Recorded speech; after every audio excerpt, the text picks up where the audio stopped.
Paman nih ada pancurannya, gerojokannya gitu. Itu katanya tempatnya jin. Apa tuh? Jin itu senang di air yang menggenang. Oh, berarti jalan berarti. Ya pokoknya kalau ada air menggenang itu jin senang di situ. Kalau ikan Ya, kan ada riwayat itu yang Nabi pernah nanya ke bangsa jin itu. Kalian makan apa?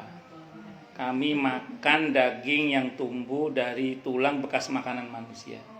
Jadi kalau ada orang makan, tulangnya dibuang, itu nanti bil ghaib itu muncul daging, itu makanan jin. Makanya Nabi ketika mau istinja pakai tulang ambil tidak mau. Ini untuk saudara kalian dari bangsa jin. Itu satu. Yang kedua, kalian minum apa? Dan riwayat itu ya ada beberapa riwayat soalnya. Kami minum busa-busa air. Jadi kalau ada busa air itu dia minumnya busa air itu. berarti kayak kalau renang gitu, kalau renang dalam rumah. Enggak kafe latte atau apa yang ada busanya itu? Iya. Yang ada busa-busanya itu punya busa itu dia minumnya busa-busa itu. Iya. Kolam air menggenang itu maksudnya. Ya terus kongko-kongkonya kumpulnya senangnya di air yang benar itu. Kalau saya nggak tahu ya kalau konteks sekarang, kalau dulu ada kobak itu loh Bu. Tahu kobak, empang, sumur atau danau. Danau. Kolamnya, Tidak apa-apa kan bergerak insya Allah. bukan menggenang. Iya, kalau danau kan memang diam, gitu. Air menggenang itu. Apa Bu? Mungkin saya kurang tahu. Yang saya baca kan ada beberapa riwayat itu. Yang pernah saya baca itu begitu. Ya, di genangan-genangan air. Makanya kalau ada genangan air itu jin senang di situ. Iya, jin senang. Iya, pokoknya kalau menggenang, iya. Ya, ada bangsa jin kan, tidak ada masalah kita baca doa kan, tidak ada masalah kita baca doa. Kolam renang bukan berenang dong kan? Tapi bener loh, saya kalau berenang di Sumarekon ya, dan saya berenang, itu kayak ada yang berenang di samping saya. Gitu ya. Ada rame gitu. Nggak ada tapi Mbak Iko. Jadi kadang suka gini, kok kayaknya dia ngikutin mulu, terus akhirnya saya berhenti gitu, tengah-tengah saya. Nggak ada temen saya pada ngumpul di pinggiran. Saya berenang lagi. Kok sendirian sih berenang buat teman? Iya, terus saya ceritakan ke temanku. Terus temanku bilang gini, berarti bukan cuma gue ya, kata dia gitu. Soalnya aku juga, kalau misalnya dua orang temanku tuh, Karena sepi kalau kita berenang itu tuh kayak dia di sebelah kita, gitu kan kita berarti udah nggak ada ini. Ya, selama tidak mengganggu biarin aja, biasa. Mengganggu saat saya nggak tahu. Padahal saya berenang gini, terus tiba-tiba kayak ada yang narik gitu. Bau gitu loh. Nah, saya kan padahal kan Sumarekon itu dia tuh cuma segini. Maksudnya enggak dalam. Berdiri pun saya bisa. Itu saya nggak bisa berdiri Ustaz. Ya Allah. Padahal biasanya sebelah saya. Jadi teman saya itu kan emang dia terapi kaki dan belum bisa berenang. Jadi dia cuma jalan doang.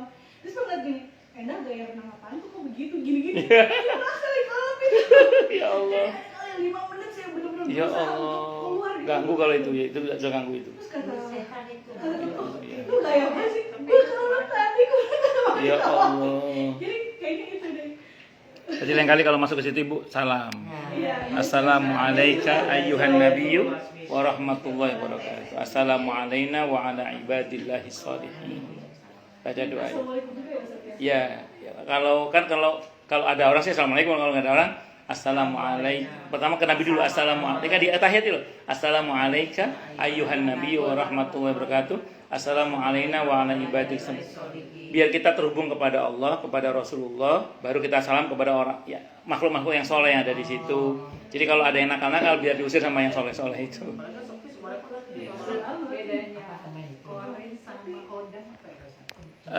Kalau korin itu kan biasanya Bu korin itu sudah menemani dari sejak lahir.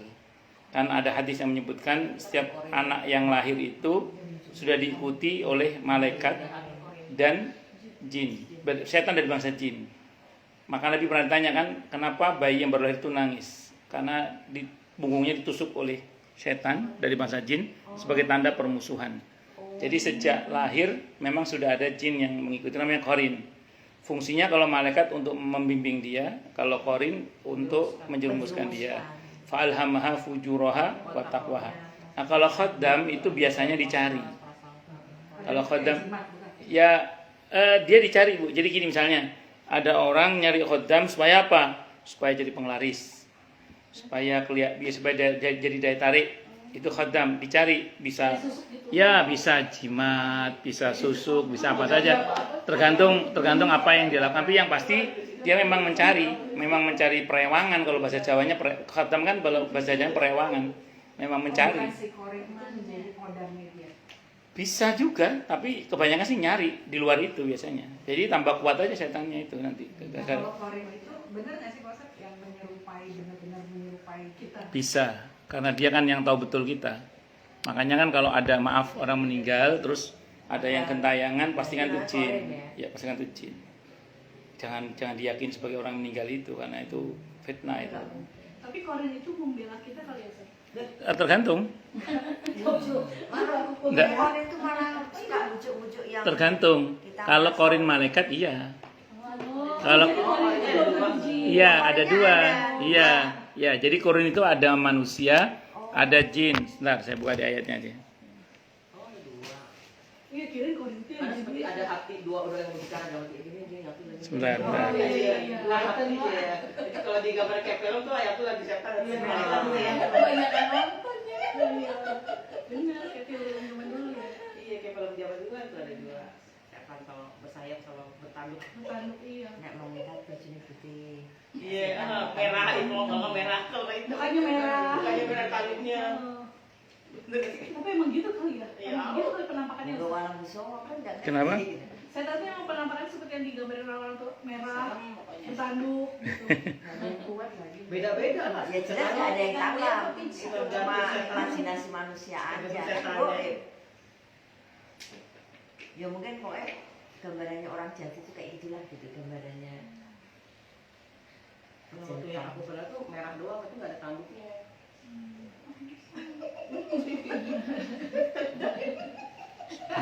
Saya kok Kaki ya. lahu muaqibatun.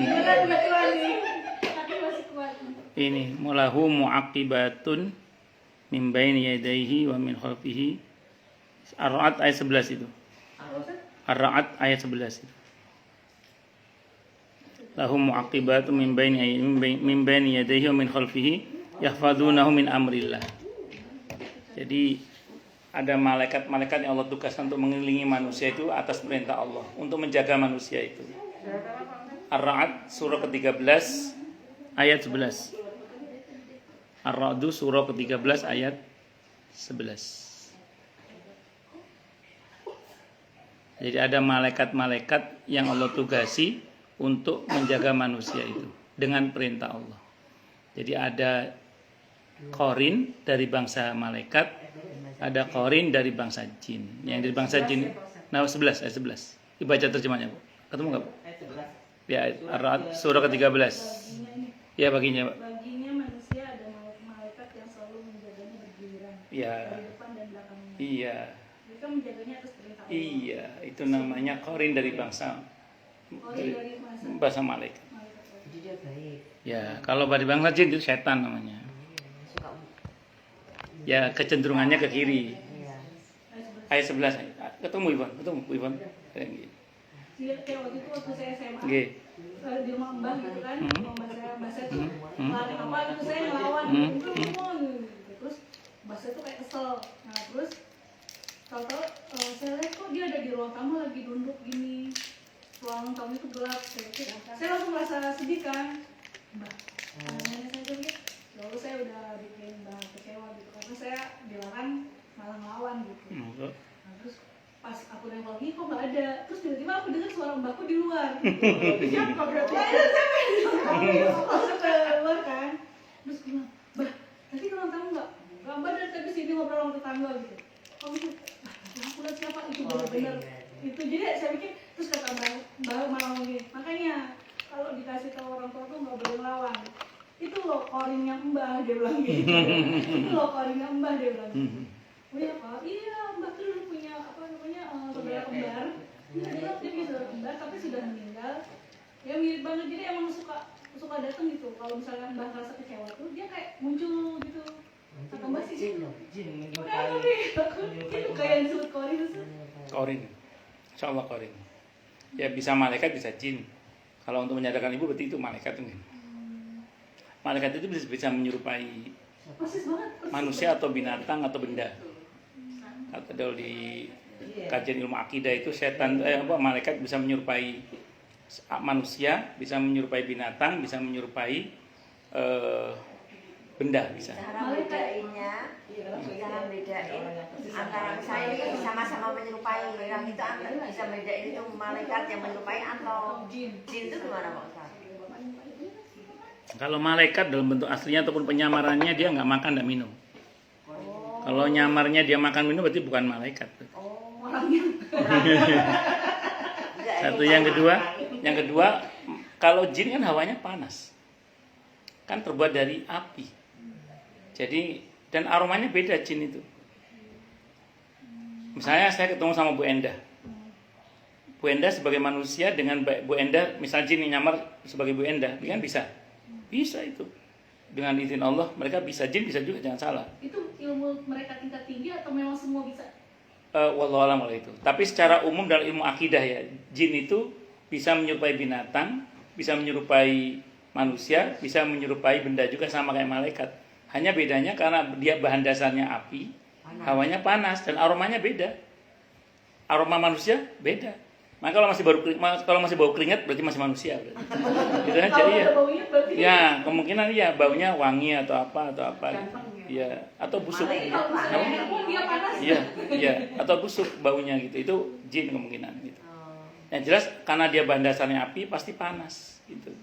Beda sama malaikat. Kalau malaikat kan karena dia makhluk yang soleh, yang baik, maka dia menenteramkan. Dan yang pasti yang paling khas tadi, kalau jin makan. Kalau malaikat walaupun dalam penyamaran dia nggak makan dan tidak minum. Iya. Itu ketika dua malaikat sowan ke Nabi Ibrahim yang disuguhi pedet guling, kan dia tidak mau makan. Karena ternyata memang malaikat itu dalam penyamarannya pun tidak makan. Malaikat itu. Gitu. Allah a'lam bishawab. Kalau jin pasti Makan. Ibu pernah dengar nggak cerita orang yang suaminya berangkat tahu-tahu pulang itu? Oh iya. Ya. Tapi itu kata beneran Ustaz, bukannya maksudnya ya, gitu saya bilang, saya belum pernah tahu.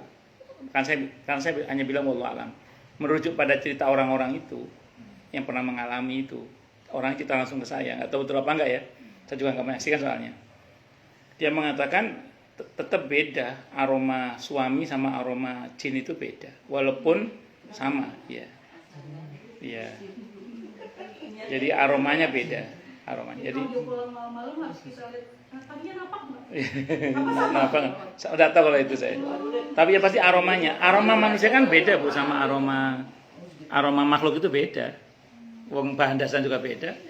Makanya kalau masih ada asam-asamnya itu masya Allah masih suami lah itu. Bau matahari. Tapi kalau sudah nggak ada bau manusianya, patut kita waspadai. Tapi ini wallahu alam saya belum pernah tahu langsung. Cuma saya pernah dapat cerita langsung dari orang yang katanya pernah mengalami itu katanya. Pas saya di Surabaya dulu. Jadi kalau menurut cerita orang itu nggak tahu betul apa enggak, wallahu alam, nama juga cerita ya. Karena kita nggak bisa memverifikasi kebenarannya. Kata dia sih dia ditaksir oleh makhluk itu ya.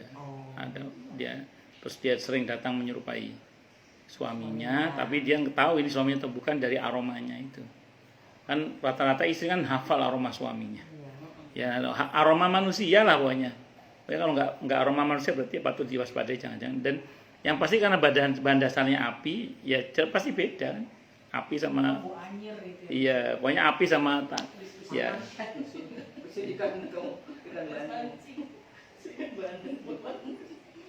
Cukup dulu ya. Ya, kita tutup dengan hamdalah. Alhamdulillahirabbil alamin. Semoga kajian kita bisa bermanfaat mubarakah fi dini wa dunya wal akhirah untuk kita, keluarga kita dan seluruh umat Islam semuanya. Dan mudah-mudahan kita semua dijadikan oleh Allah sebagai orang-orang yang sukses dunia akhirat, selamat dunia akhirat, bahagia dunia akhirat. dan dipermudah setiap urusan kita oleh Allah fid dini wad dunya wal akhirah. Semoga Allah limpahkan hidayah selalu untuk kita, semoga Allah tingkatkan selalu hidayah untuk kita, dan semoga Allah berikan hidayah untuk siapapun yang melihat kita, dan semoga rumah ini diberkahi oleh Allah Subhanahu wa taala, penghuninya juga diberkahi oleh Allah Subhanahu wa taala, diberkahi umurnya, diberkahi rizkinya, diberkahi pekerjaannya, diberkahi keturunannya, sehingga rumah ini betul-betul menjadi rumah yang diberkahi oleh Allah dan jadi asbab kemuliaan penghuninya, tidak hanya di dunia tapi hingga surga nanti. Amin Allahumma amin insyaallah. Subhanakallahumma bihamdika asyhadu an la ilaha illa anta astaghfiruka wa atubu ilaik. Sallallahu alaihi Muhammad wa alihi wasallam. Saya mohon maaf. Wassalamualaikum warahmatullahi wabarakatuh.